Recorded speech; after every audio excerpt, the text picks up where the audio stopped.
I realize how much privilege it is when I think about my own childhood. Now, we were lucky. Don't worry, I wasn't going around eating brown oranges. My dad was Navy.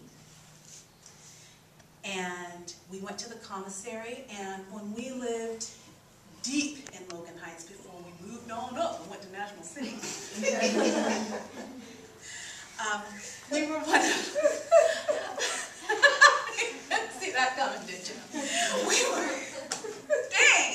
We were one of the richer of poor folks. My dad was like kind of lower enlisted, actually for him, higher enlisted, like E4, E5. Adjusted for inflation, Dad was making about 30 or 40. There were 4 of us, so nobody was like buying Lamborghinis, and nobody was, you know, buying $80 designer jeans. There weren't $80 designer jeans in 1974, but we were okay. And then we did. We moved to a richer neighborhood, and I went to a richer school. I went to Crawford, and back then, that was a very middle-class school. And then I found out just how not rich we were. I found out how far my mother had to drive.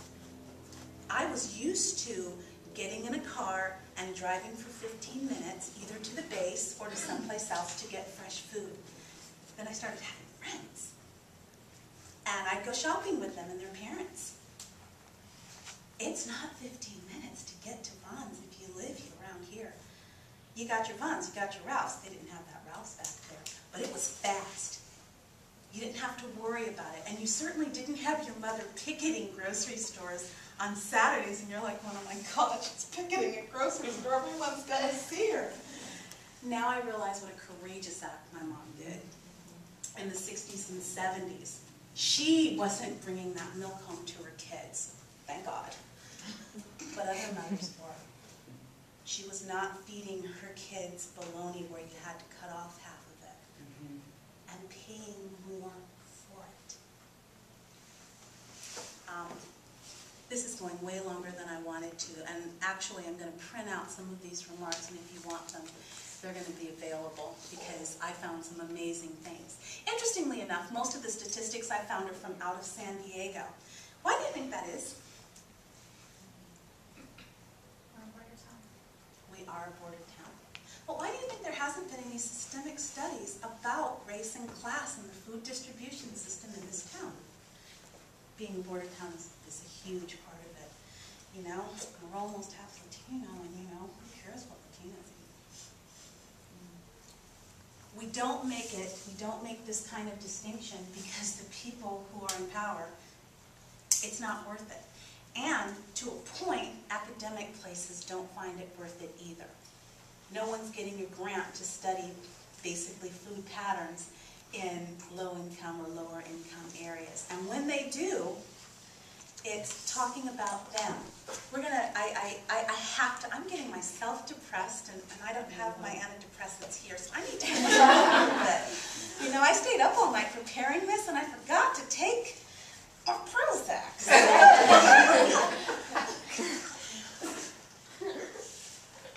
Here's the thing. For this hour, we decided that we were going to be a community, right?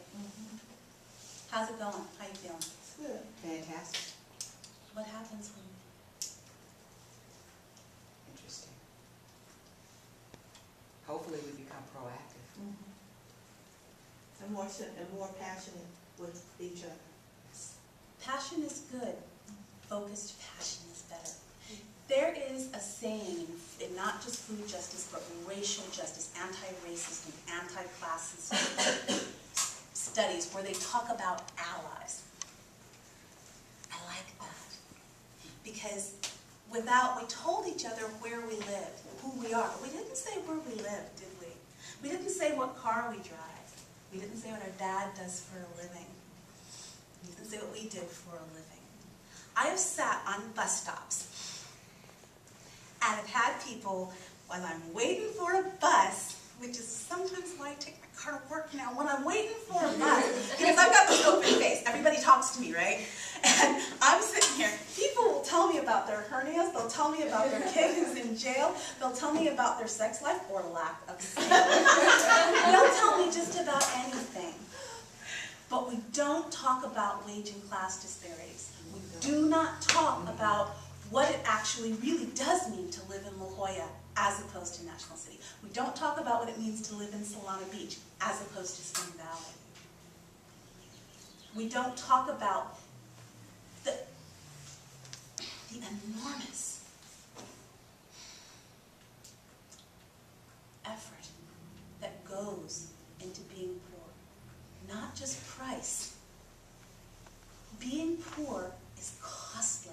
It's costly. We already talked about 20% more for inferior food that I personally wouldn't feed that cat that I know is in my front yard because she poops.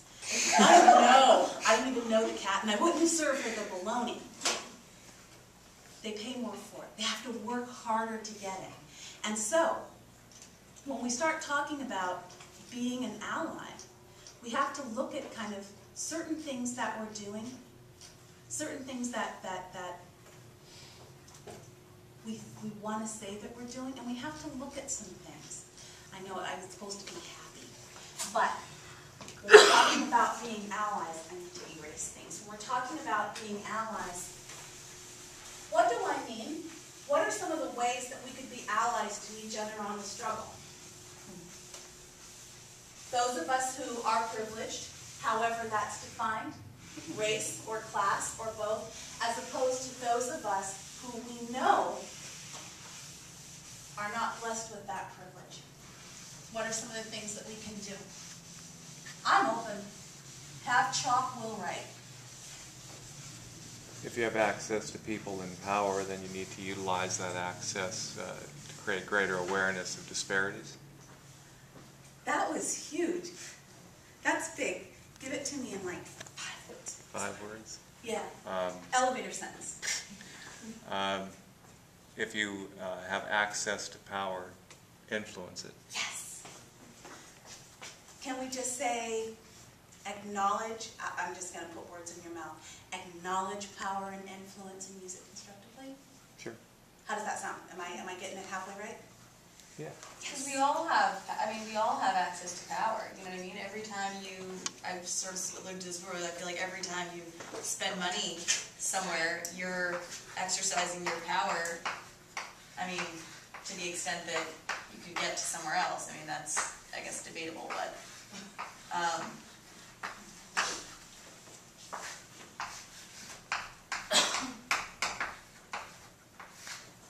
That is not how you spell always. Continue. Without spell check, I'm lost. oh no, I mean, I think I was done. I was just saying that, you know, acknowledging power, and then, what did you say? And then Using it constructively. and using it constructively. So, I mean, I was just saying that we all have access to power in the sense that, you know, we're all decision makers and we're all buyers of food. And while it's not always a choice where we get to buy it, it sometimes is, and, you know, that's worth acknowledging. Whenever you do have options, exercising them in a way that is, you know, constructive. That's true. It's good. There should also be a lot more legislation than there is mandating what kinds of stores can be in certain neighborhoods. Like, you would never find as many liquor stores in La Jolla in a block as you would in a lower income neighborhood. That's not fair. And there should be legislation mandating that. I used to volunteer for San Diego County, and just the woman that I volunteered for was always pushing for legislation to do that, and nobody's really interested in doing it. They're just not, it's not a priority because more people aren't as angry as you are, which they should be. Like, if more people were pissed off enough and voiced it more, then we would have more laws that would, you know, that would force people to sell, like, fruit and vegetables as opposed to canned, and, you know, like, there should just be more choice. Like, yeah, you can vote with your dollar, but not if you don't have a car, and not if you can't, like, get to the food that you want to buy. Like, it's usually cheaper and easier to go to McDonald's. True. Here's a, or not, I mean, I always beat up on McDonald's, but. Well, you know, how many $1 McChickens can a person eat, really?